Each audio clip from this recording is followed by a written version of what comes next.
ngi leen di nuyu bu baax di leen gërëm di leen sant di am mbégte jàkkaarloog yéen fii ci 24 média alors di kontaan bu baax a baax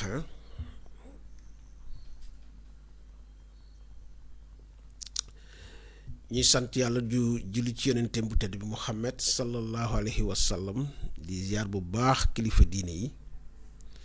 fu këru diine nekk ci réew mi rek ñu ngi leen di ziar bu baax a baax di leen jox seen wàccuwaay di leen ñaanal ndono lii nga xamante ni sunu borom ñoom la ko jagleel mu may leen fan wu gudd ak wér ba lépp loo xamante ni naal nañ ko rek ngir liggéeyal ko réew mi sunu borom daal di ko yéwénal ndax loolu mun a antu ndax njëriñ képp lay jur. alors ñuy nuyu bu baax a baax a baax a baax sunu internetu biir réew ak bitim réew nuyu bu baax jàngu bi leen ndokkeel ci koor gi nga xamante ni ñoom jot nañ ko woor ba jeexal ko ci jàmm ñaan lépp luñ ci ñaan rek yàlla na ko sunu borom nangu def ko ay xéewal dal di ko sotti ci réew mi. alors ñuy siyaar bu baax a baax mbokk jullit yépp ci jamono yi nga xamante ni ñu ngi ci weeru koor ñuy ñaan sunu borom lépp luñ ci ñaan rek yàlla na ko sunu borom nangu def ko ay xéewal. ñu toll nag ci fukki fan yu mujj yi nga xamante ni ci la laylatul xadri nekk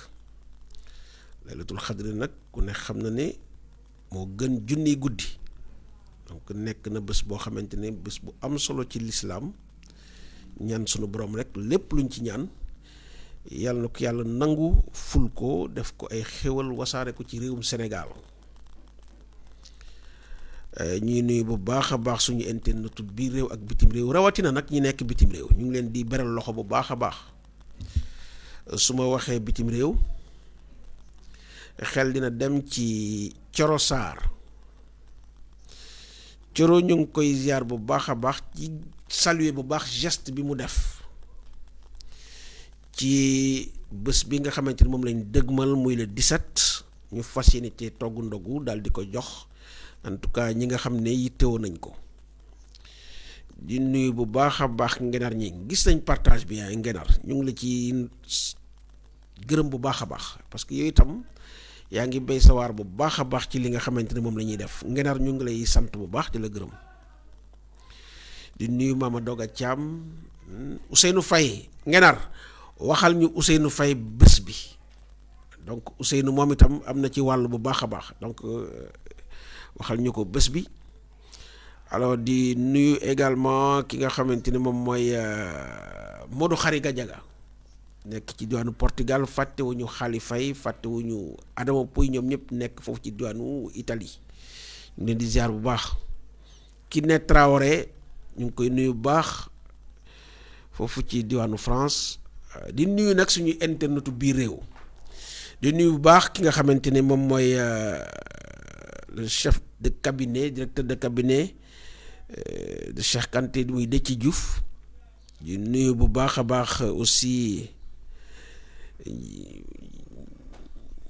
ñooñu nga xamante ni ñoo féetewoo foofu ci dispensaire bu Njaanjaay ci Fatick ñu ngi leen di nuyu bu baax te nañ jom chef de poste bi ak ñëpp ñi nga xamante ni ñu ngi liggéey ak ñoom démb non barki démb plutôt mu doon fêté le 10 mu doon fêté li nga xamante ni moom mooy son anniversaire ñu koy ñaanal yàlla may ko jàmm defal ko jàmm guddal aw fanam barkeel njabootam macha allah am nañ mbégte lool ci moom ci taxawaay bi ñu koy nuyu bu baax di nuyu ñëpp ñi nga xamante ni ñoom lay liggéeyal foofu ci poste de santé bu Njaanjaay. alors ñuy nuyu également waa département Fatick yëpp di beral loxo nag waa Tataguine ku ci mel ni Abdourahmane Wane ku ci mel ni sunu mag bu baax ñu koy wax El Hadj Seck ñu ngi koy nuyu bu baax fàttewuma nag suma nijaay benn nijaay bu baax bu ne foofu bu ñuy wax Njaga Jaaj tonton Ndiaga jóge lay nuyu bu baax a baax a baax ñu Chérif Bounama Faye ak ñi bokk ci en tout cas groupe Pastef yëpp ñu ngi leen di nuyu nekk foofu ci diwaanu Tataguine ñu ngi leen di ziar bu baax a baax donc ñuy fàttali rek balaa ñoo dugg ci waxtaan wi que le 17 incha allahu rabbi 24 média dina togg ay ndogu wax dëgg yàlla partager ndogu parce que dañu toll ci partage solidarité diggante ñëpp ñi nga xamante ni ay wéy ngëm lañu ndax wax naa ko keroog ci vidéo bi ma njëkkoon def weeru koor weeru partage la ku ci nekk war ngaa gis sa bopp ci weeru koor donte doole yemul mais lu si waay am na ko bokk ak moroomam ndax loolu dafa nekk li nga xamante ni moom moo war bépp jullit ñi am doole ñi nga xamante ni yàlla dimbali na leen ñu am as tuut nañ ko bokk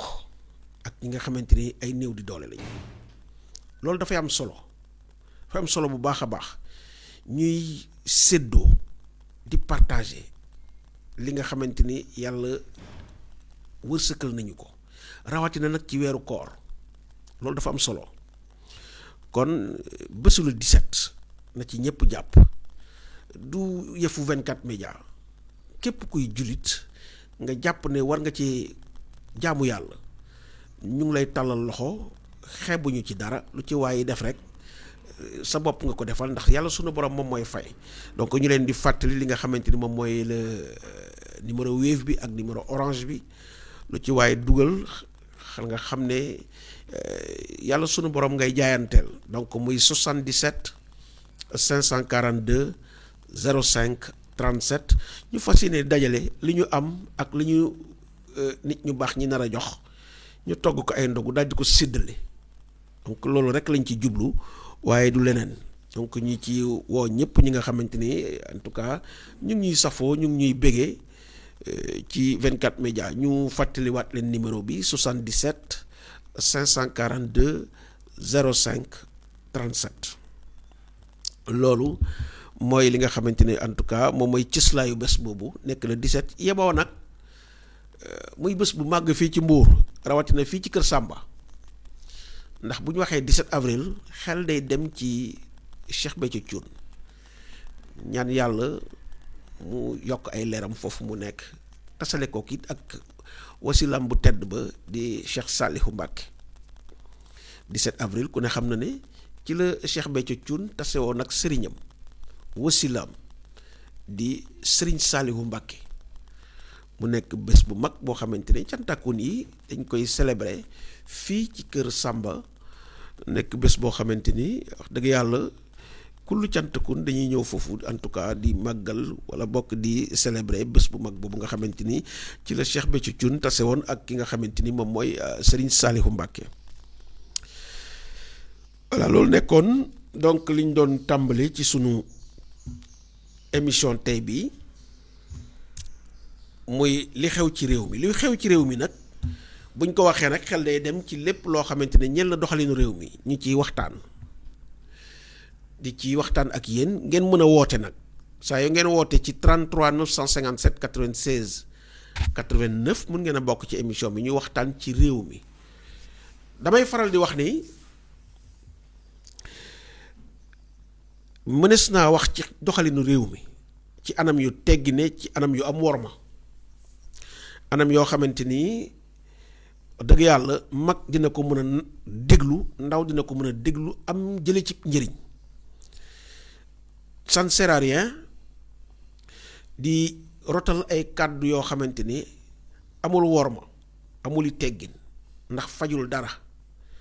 mënees naa véhiculer son message wax li nga xamante ni moo la neex wala mu naqari la ci réew mi wax ko ci ay anam yu teggine te ci fànn woowu rek la message bi di gën a yomba jàll sax ndax ku nekk dina ko mën a déglu teewlu ko mu nekk loo xamante ni ca la njëriñ li ëpp waaye wax ay kàddu yu teggine fajul dara lu dul yàq du ko def kon nañu gën a yaraat kàddu yi gën leen a wodd bu ko defee réew mi rek moo ciy bénéficier te Sénégal wax naa ne dañu toll ci jamono joo xamante ni jàmm la ñëpp war a sàkku rawatina nag ñi nga xamante ni ñoom ñoo jiitu ndax njiitu réew mi bu ngeen fàttaliku bi mu demee Kaffrine ci conseil des ministres décentralisé dafa waxoon ne borom caq du xeex ak borom baatu neen loolu li ci wolof njaay jublu mooy bu fekkee ne dafa am loo xamante ne da nga ko yor mu précieux mu am solo waroo détourner sa attention ci leneen loo xamante ni day yàq li nga yor ndax am réew du caaxaan kenn mënut a comprendre attitude gouvernement attitude régime bi actuel nga xamante ni ñu ngi en face d'une situation boo xamante ni dafa métti pour tous les ménages sénégalais ku nekk xam na ne réew mi neexul jamono neexul loolu yemook un contexte mondial boo xamante ni morosité économique moom mooy prévaloir réew yi yëpp ñoo yëg les soubresauts de cette crise mondiale bu fekkente ni réew yi am doole ñoo am ay jafe-jafe astika ñi nga xamante ni ñu ngi leen di duppee ay PPTE pays pauvres très endettés yàlla dogal Sénégal bokk ci réew yooyu nga xamante ni c'est des pays pauvres très endettés kon yow su fekkente ni yàlla dafa teg say loxo réew moo xamante ni ñu ngi ko dugal ci pays pauvres très endettés yi yow sa attention yépp da nga ko war a concentrer ci ay pexe yoo xamante ne di nga ko lal ngir génne saw askan ci jafe-jafe yi nga xamante ni ñu ngi koy dund waaye loolu yépp da nga koo teg fële jël politique teg ko ci table bi suba ngoon nga ci xëy di ci gont di ci fanaan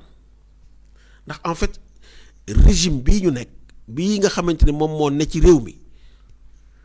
daanaka bàyyi na li nga xamante ni moom moo taxoon ñu fal leen maanaam fexe ba askan bi jafe-jafe yi muy jànkuwanteel ñu génne ko ci guute googu ñoom loolu nga xamante ni moo waroon nekk seen illa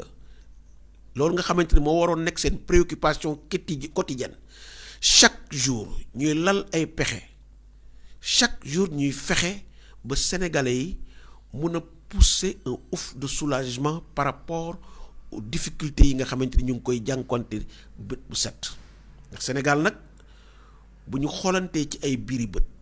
wax dëgg te yàlla tax ku nekk xam na ni réew mi fi mu toll cin buy baax la amul benn ruq boo xamante ne sedd na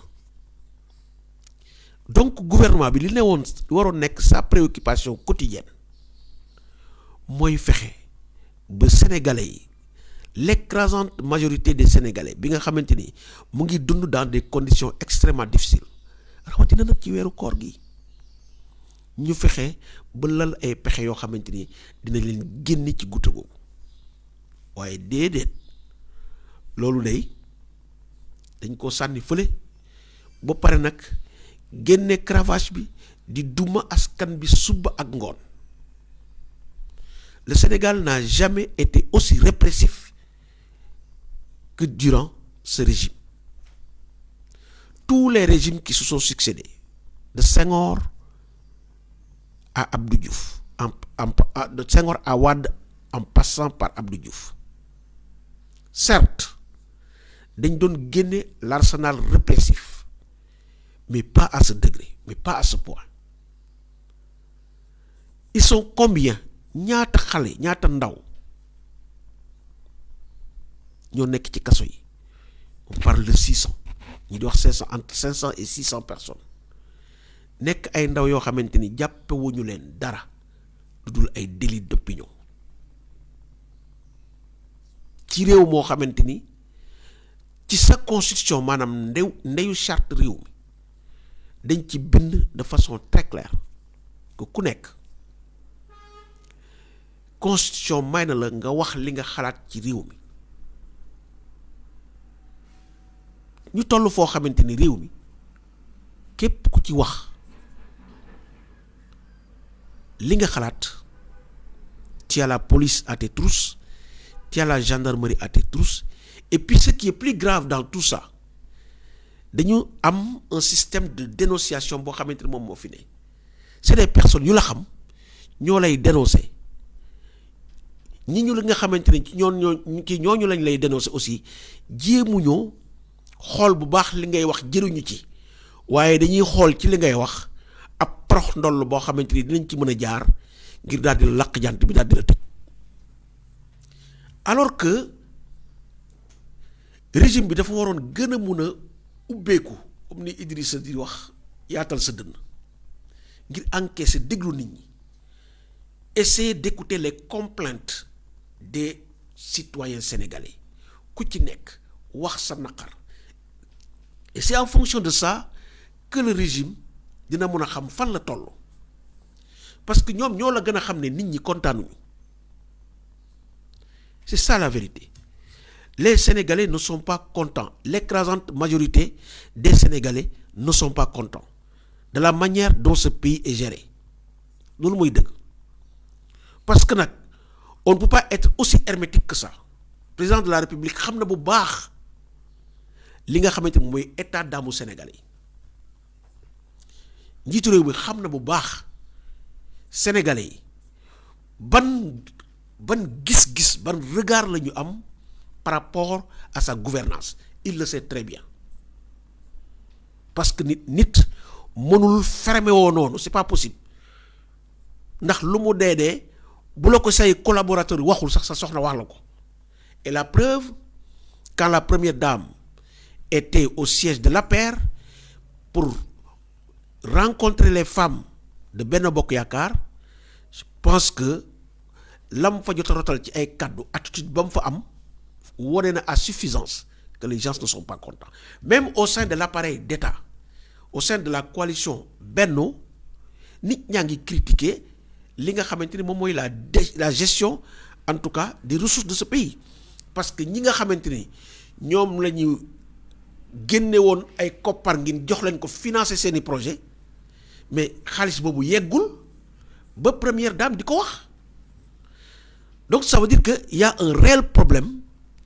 en tout cas de gestion de ressources financières des ressources de ce pays pour que les ayants droit ñi ci war a jot ci mën a développer li nga xamante ne moom mooy seen activité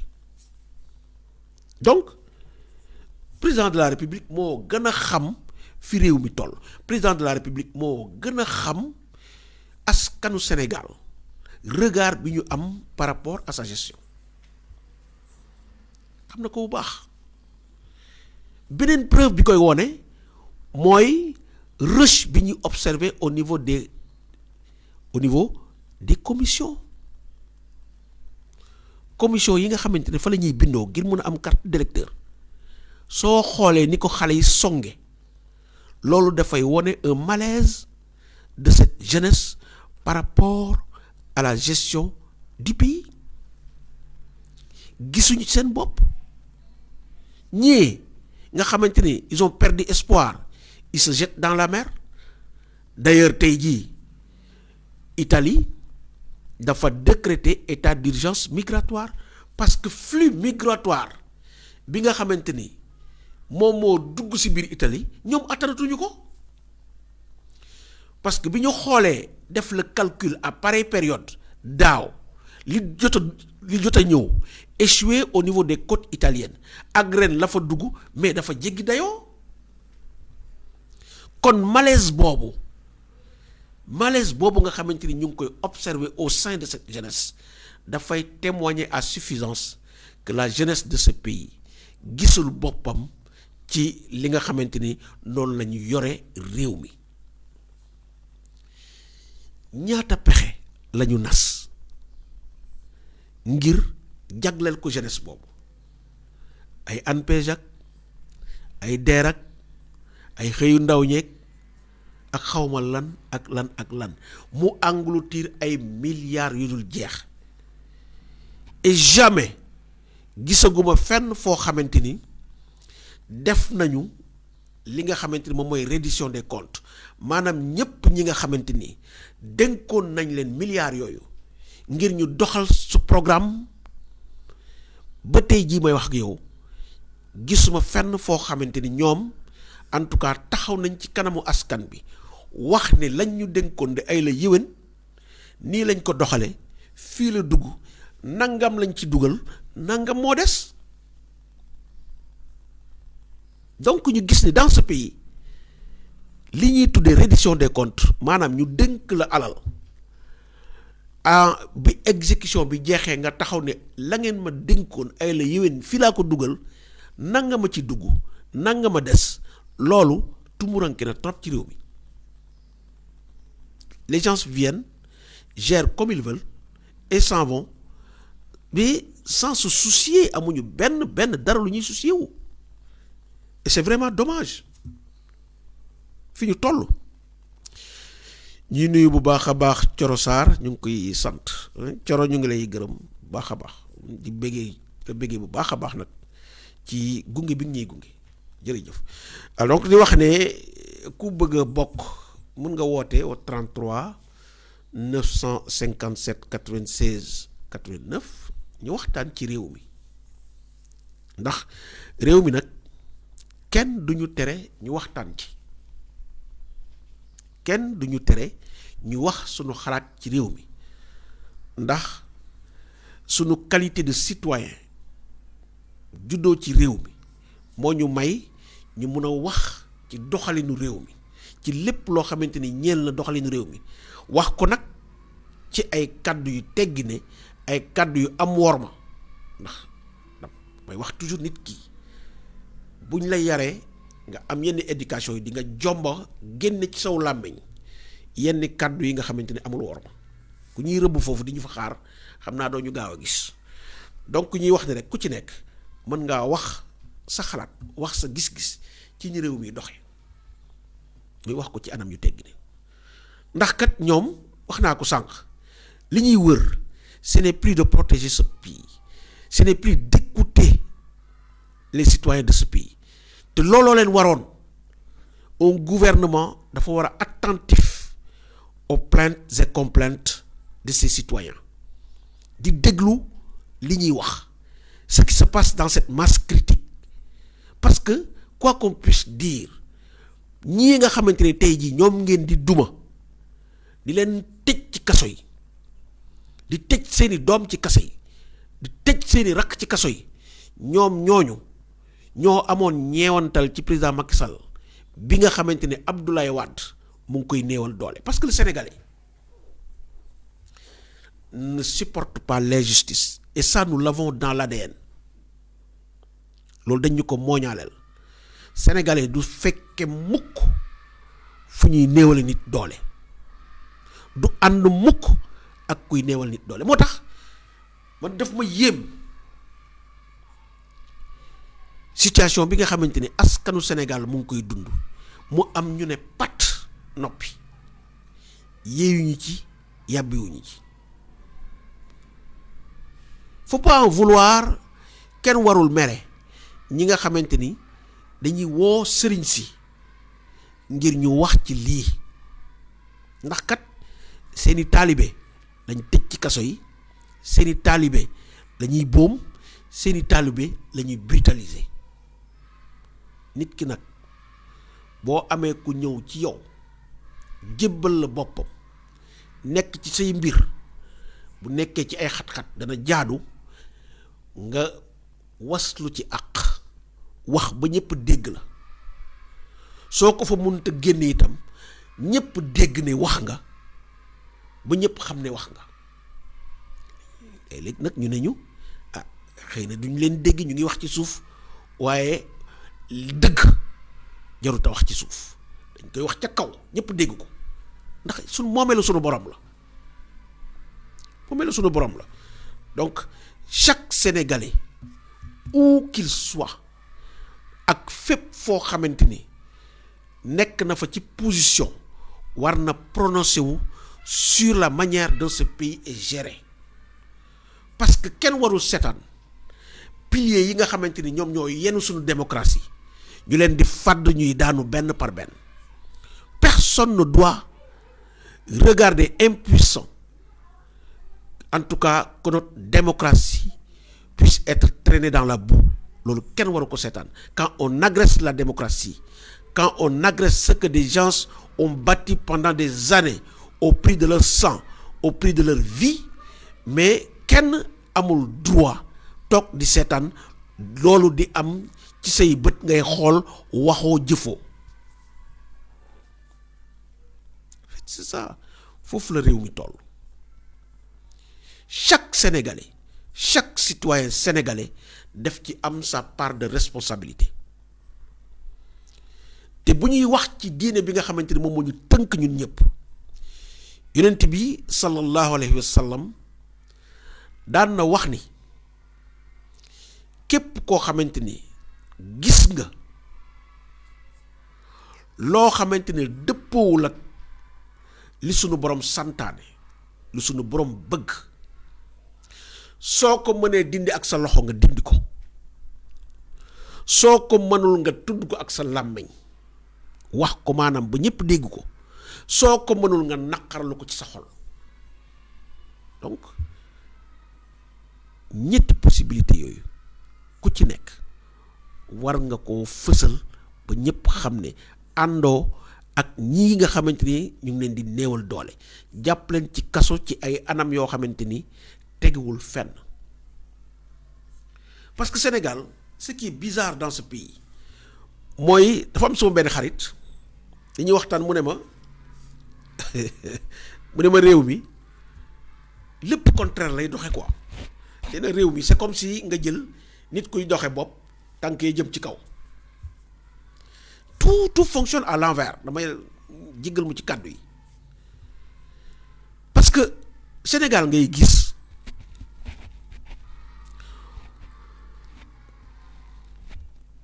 29 milliards la ñu wax ci procès bii nga xamante ne moo opposé procès en diffamation bi opposé Ousmane Sonko ak ki nga xamante ne moom mooy Mame Mbaye Niang 29 milliards muy koppar bu takk boo xamante ni c'était destiné à des domaines agricoles communautaires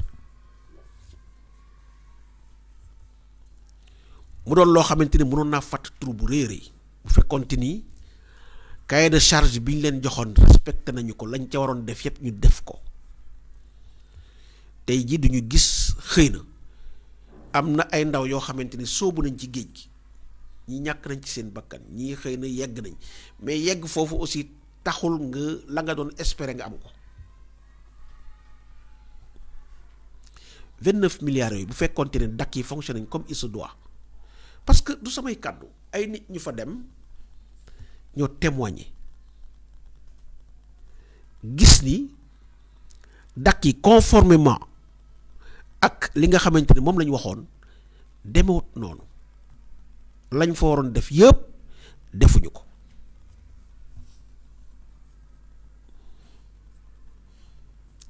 alors loolu bu amee dama jàpp ne état bu responsable nga xamante ni dafa am la lourde responsabilité dërëm bu nekk boo xamante ne réewu Sénégal moo ko moom war na koo saytu ba xam fa muy dugg fañ ko dugal ndax foofu la état bu Sénégal warutoon rater occasion bu mel nii ngir leeral ces 29 milliards. Je pense que l'enjeu de ce procès ce n'est même pas la diffamation mais c'est de faire en sorte que les 29 milliards qui ont été avancés que toute la lumière soit faite sur cet argent. dama yaakaar loolu moo nekk l'enjeu véritable de ce procès mais on voit que l'agenda du régime est différent de celui des Sénégalais qui majoritairement réclament la lumière sur ces 29 milliards.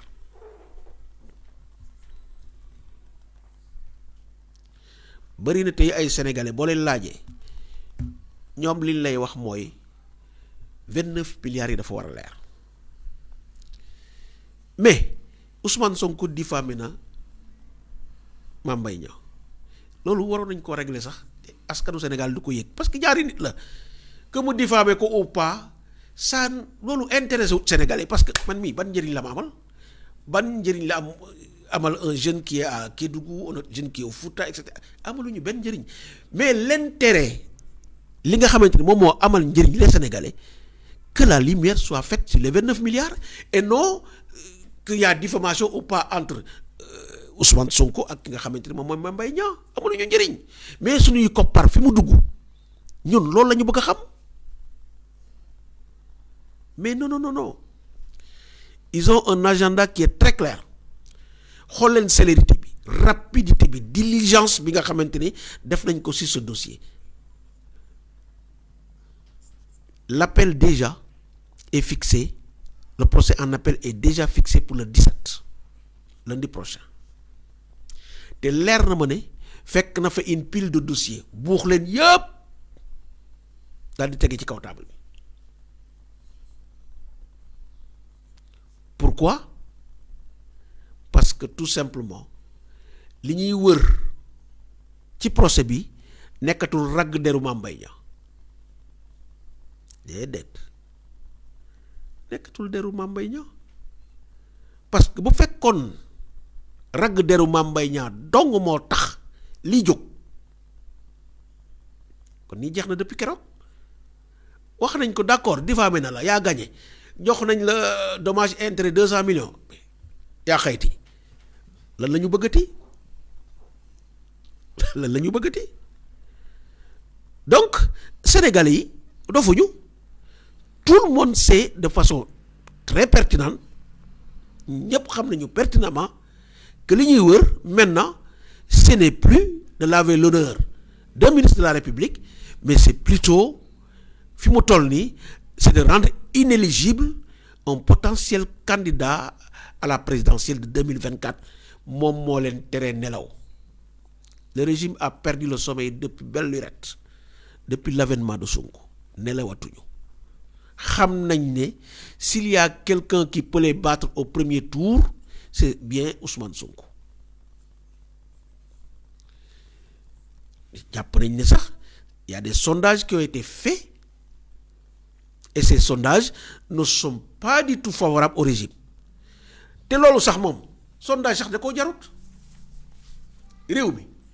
jaratut sondage damal toog ci grand place yi rek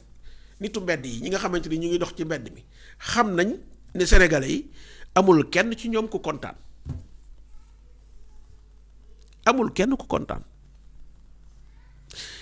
nit dina toll foo xamante ne loo defati du saf kenn dal la njiitu réew yu bari nag Senghor rek moo ci rëcc président yi fi jot a jaar yépp Senghor rek ci rëcc ndax moom ba mu xamee ne l'usure du pouvoir ci lii lay conduire dafa teel a roccee ko pousse Abdou Diouf en 81 Abdou Diouf moom itam bi mu ñëwee neexaayu nguur jàpp na ko mu dem ba usure du pouvoir toog ci kawam demoon na ba le régime socialiste lu ñu defati safatul woon kenn parce que nag régime bu ñëw y a une génération montante buy ñëw avec d'autres aspirations avec d'autres priorités ngeen fàttali ko Abdou Diouf demoon na bay qualifier la jeunesse de l'époque de jeunesse malsaine ndax ndaw ñi taxawoon nañ ca jamono bundu xatal ko lool nag on se rappelle de son déplacement à Thiès déplacement chaotique boo xamante ne il a eu toutes les difficultés du monde à sortir de Thiès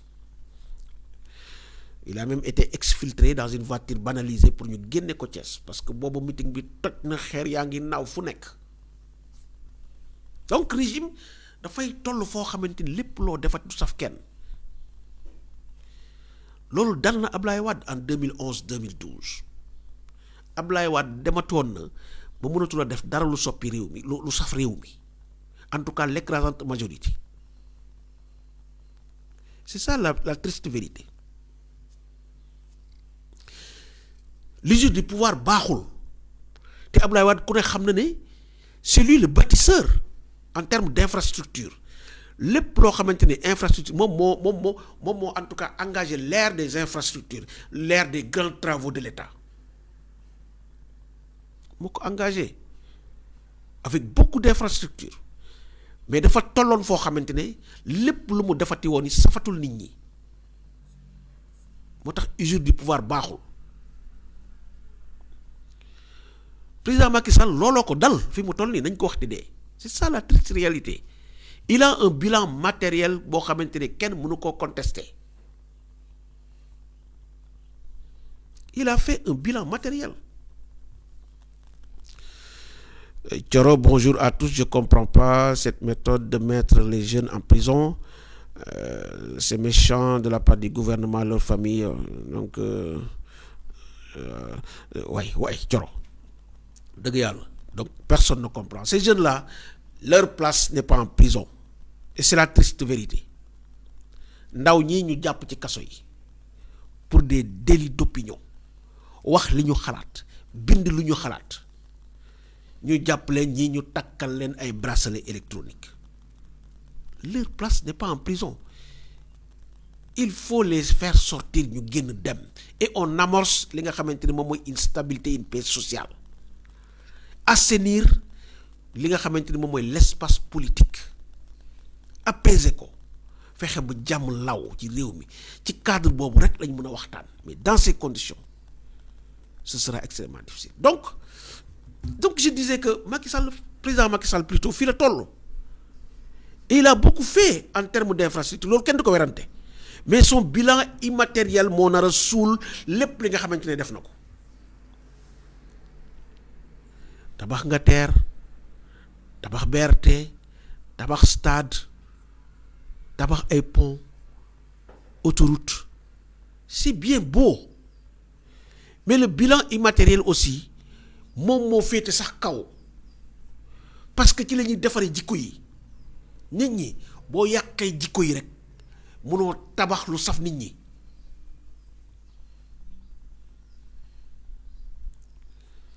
Donc, il est l'heure de sortir par la grande porte.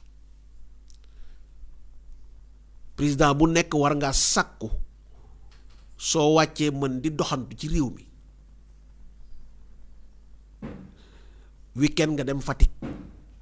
dëkk ci sa kër ga nga fa tabax nit ñi di la fa fekk ngay saafante ak ñoom loolu nga war a sàkku parce que dara gënul nga yor sa réew ba wàcc toog fa di jëflante ak nit ñi mën di dox ci mbedd yi di dem ak a dikk loolu ku ne war na koo wër ku ne war na koo bëgg waaye génn ci am réew ñu lay topp ngay daw di laqatu gis nañ ko fii ñoom Ben Ali ak ñeneen Bachir bi nekkoon Soudan loolu c'est une triste fin àdduna jaru loolu dara jaru ko fi nag dara jaru ko te réew mi fi mu toll jikko yi yàqu nañu parce que li gën a bon mooy mag mu toog jàkkaarloog nit ñi di wax loo xamante ni boo waxee ba noppi nit ñi faxas seeni nopp dem nga xam nañ ne yenwut maanaa tegut ci yoon. Vous vous rappelez de l'ancien procureur bu waxoon ne y a 30 rebelles yu dugg biir Ndakaaru benn lañ ci jàpp les 29 ba léegi sont dans la nature biir Ndakaaru xam naa boo demee rebelles yooyu tey jii ñu ngi xëy port autonome de Dakar wala ñuy xëy Colobane marché Colobane wala ñu ngay xëy je sais pas Sandaga wala donc Soumbédioune wala feneen parce que aux dernières nouvelles kenn déggu leen ba léegi donc foofu la réew mi toll bëgg jàpp ay nit bu mu tax ngay inventé ay mbir yoo xamante ni wax yow mi koy wax wóor na la sa aqulaay taalaale li ngay wax ni teguloo ko fenn et l'histoire dafay dem ba yow sa jëmu bopp mu démentir li nga wax parce que nag fii dañuy topp kaa dañuy topp kaa et je disais tout à l'heure que Sénégal dafa dem ba li sama waa ji wax bopp bi lay doxee tànk yi féete ci kaw c'est le pays de toutes les contradictions tout se fait à l'envers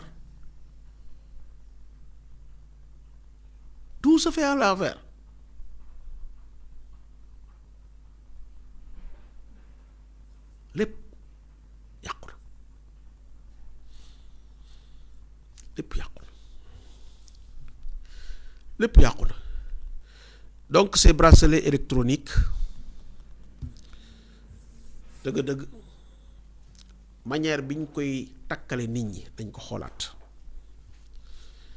doomu Adama c'est sacré wala xat karam naa bani Adama yàlla mi ko sàkk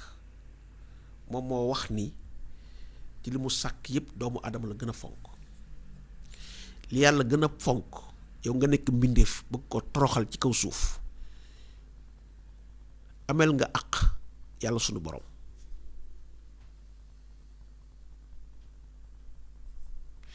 et je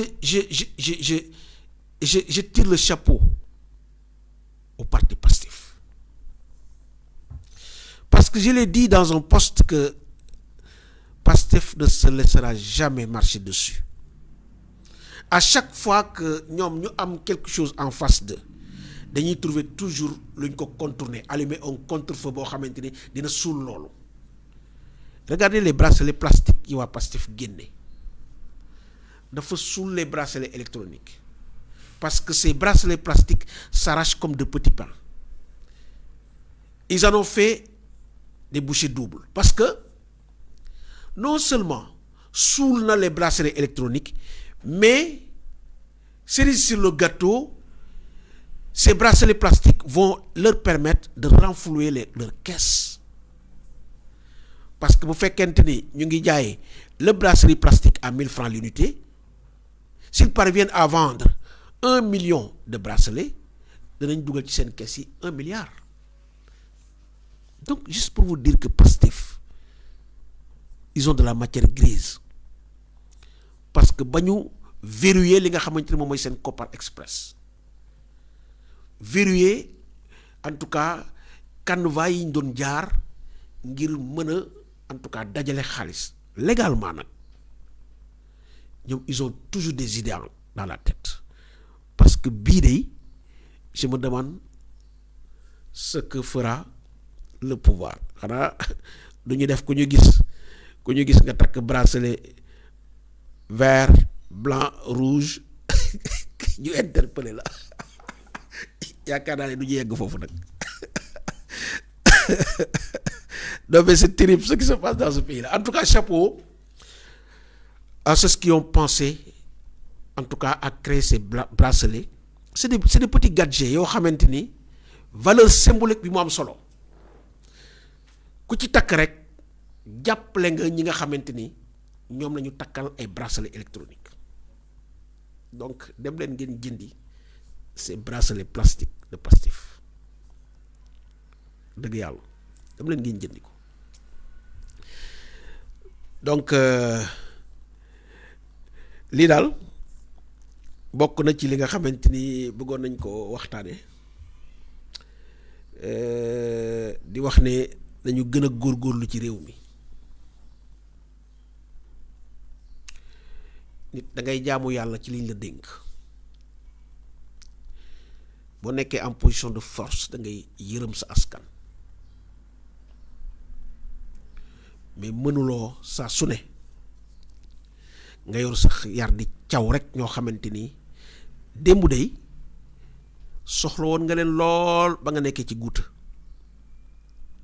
moo tax Abdoulaye Wade ku jara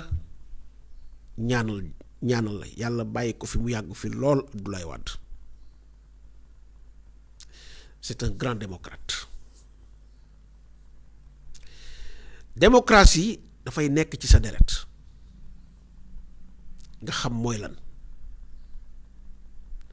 yaatu dënn mun a nangu la contradiction c'est pas facile. Am na ñoo xamante ne nanguwuñu la contradiction bés boo émettre une idée qui est contraire à la leur duñ la gisee un adversaire mais il voit en toi un ennemi et ce qui est extrêmement grave surtout ci njiit dafay nangu la contradiction parce que boo ko nanguwul rek yaa ngi glisser vers la dictature. Faut accepter que celui qui est en face de toi puisse avoir une idée différente de la tienne, parce que loolu mooy enrichir le débat. te yow mi sa jëmu bopp nga xamante ne tu es aux affaires, mais yow lay profiter parce que di nga xam exactement fan la Sénégalais yi toll. Mais non, celui qui est devant moi, il a émis une idée qui est différente de la mienne, je dois l'abattre à tout prix. Ça ne marchera pas, ça ne marche pas comme ça. Et je vous assure que ce Ousmane Sonko là, nañ ko bàyyi tout tranquille, nañ ko bàyyi mu dem aux élections. Ce sont les Sénégalais qui vont élire. Kenn duñu tànnal kan ak kan ñooy dem élection. Bu dee diw sàcc la, mais loolu sa yoon nekku ci. ñun ñiy tànn, excusez-moi, ñun ñiy tànn bàyyi ñu tànn ndax gënu ñoo xam nit ñi fii kenn gënu fee muus kenn. Li ñuy wax ne rek Sénégal kenn nelawatul, dañoo sangu rek ne ci yàlla, waaye ku ci nekk ubbi nga say gët di xool, kenn nelawut. Fii ku fi normal xam nañu, ku fi normalul xam nañu. Donc personne ne peut s'arroger le privilège et le droit de nous choisir ceux qui vont aller aux élections de 2024. Nañ ñu bàyyi ñun ñu tànnal suñu bopp. Qu'on nous laisse faire notre choix. Qu'on nous laisse faire notre choix. Donc Abdoulaye Wade vraiment nañ ko ñaanal yàlla guddal aw fanam, wéral ay cëram, parce que c'est un grand démocrate. Et yàlla xam na ne bu amoon état d'esprit bii ma gis, loxo dem ci gémmiñ. Et pourtant il a laissé faire. Les gens vaquaient tranquillement à travers le pays, di mener seeni activités politiques, di animer seeni parti. Ça ne l'a jamais gêné, mosu ko déranger. Il a laissé les Sénégalais manifester jusque dans les grilles de l'Assemblée nationale. Loolu 2012 ba 2023 kenn amul fit woowu, ñi ko jéemoon ñëpp gis nañ fi ñu leen mujjee. ñoom Guy Marius Sagna ñi demoon di jàppandu ci gris palais yi, ñoom ñëpp kaso lañ mujjee. Donc démocratie fii lay nekk. Dafa am une phrase qui m'a fait tiquer ci benn interview bi njiitu réew mi amoon Express bi mu ne si le Sénégal n'était pas une démocratie,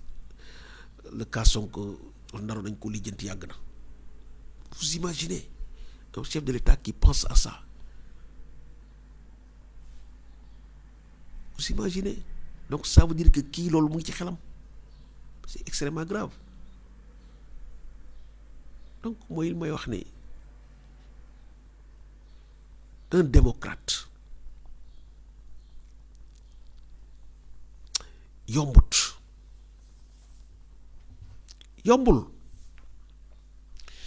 Nañu gën a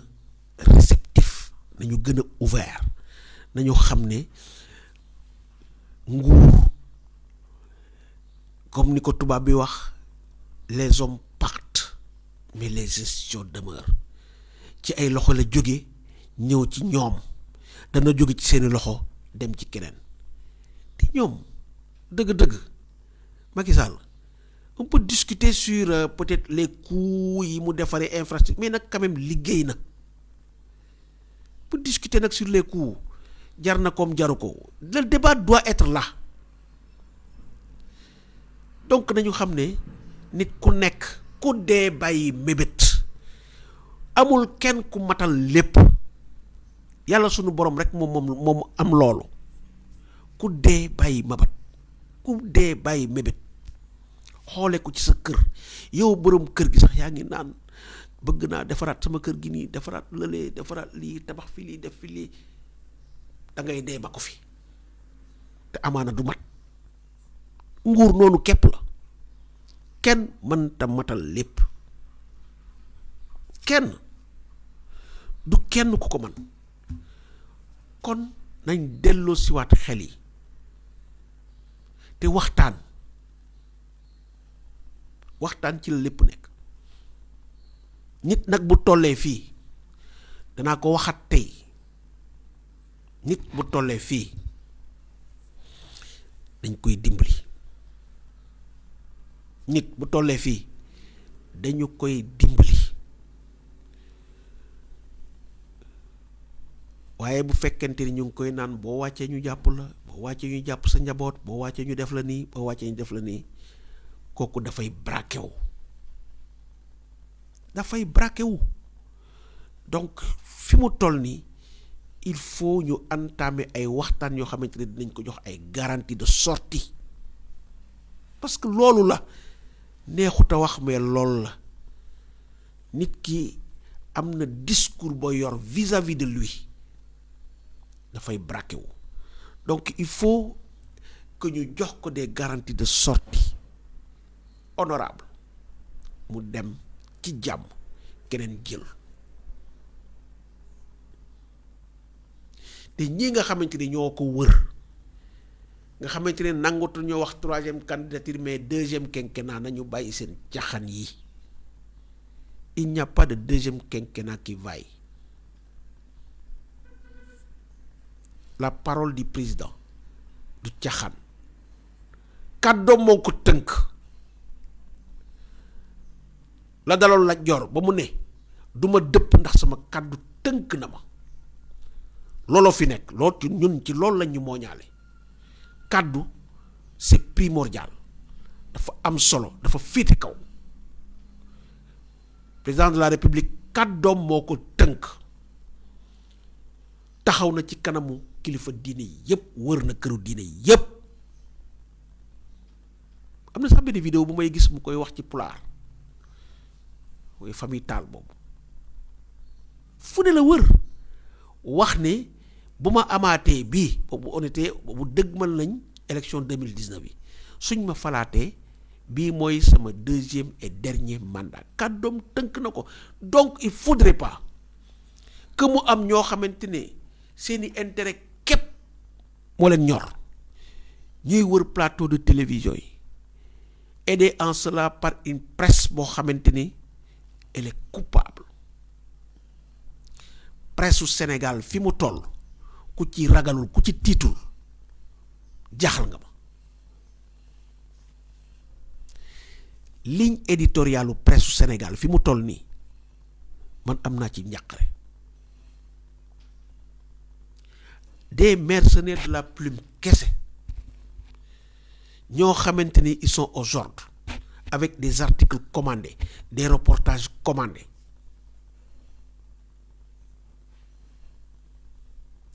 xaajoo seen biir ndax bu fekkonte ni mat nañ li ñu doon Pape Ndiaye mii dey du nekk ci kaso bi ba léegi mais seen xaajaloo bàyyi politiciens yi ñu dugg seen biir lëmbee leen jaxase leen moo yóbbi Pape Ndiaye lii mu nekk parce que un journaliste d'investigation journaliste boo xamante ni loolu mooy sa liggéey kenn waru ko pousser muy wax source am kenn waru ko jàpp ci liggéeyam waaye ñoom xamuñ ne àdduna dafay dox te li dal Pape Ndiaye mii nii àdduna mën naa dem a dem ba mu jàpp ku leen jege wala ñoom seen jëmu bopp et bien je serais curieux de voir lan mooy doon seen posture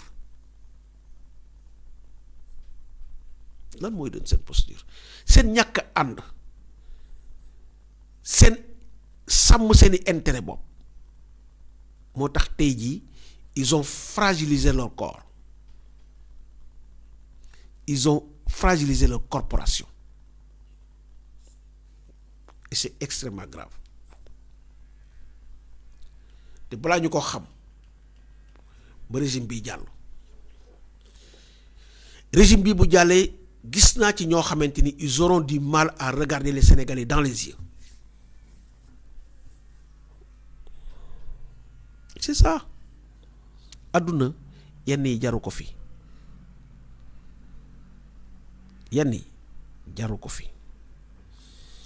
donc ñu leen di gërëm bu baax di leen sant di ñaan yàlla ci réew mi mu def fi jàmm yàlla na jàmm law ci réew mi képp koo xamante ni yaa ngi nekk ci ay jafe-jafe yal na la sunu borom taxaw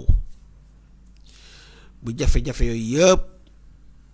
nga daal di am li nga xamante ni moom mooy solution bi. ñuy fàttaliwaat sunu journée de solidarité bi nga xamante ni ñu ngi ko jàppale 17 ñu ciy woo ñëpp nag képp koo xamante ni yaa ngi safoo 24 média da nga ñëw jàppale ñu ci sunu bés bi ndax moom la ñu am mu nekk journée boo xamante ni dinañ ci togg ay ndogu séddale ko ci ñëpp jàpp ndax kat venir en aide aux nécessiteux loolu ku ko def yàlla sunu borom ngay jaayanteel ñaan yàlla mu def fi jàmm jàmmal leen yéen ñi ñuy déglu ndax joxuñu leen lu ngeen jënde connexion waaye xëy na am sunu cofeel moo tax ngeen di jël seen temps di jël seen connexion di ñu ko consacrer kon yàlla na leen ko sunu borom fay. Fulgence Sambou moom itam ndeysaan ku ñu sopp la ku ñuy topp koo xamante ni wax dëgg yàlla ñu ngi koy gërëm bu baax ci taxawaay bi Fulgence ak ñëpp ñi nga xamante ni wax dëgg yàlla ñu ngi ànd ak ñun ci sunu plateforme 24 média ñu leen di gërëm di leen sant di leen jox dig daje en tout cas ëllëg ak jàmm ci beneen numéro li xew ci réew mi jërë ngeen jëf.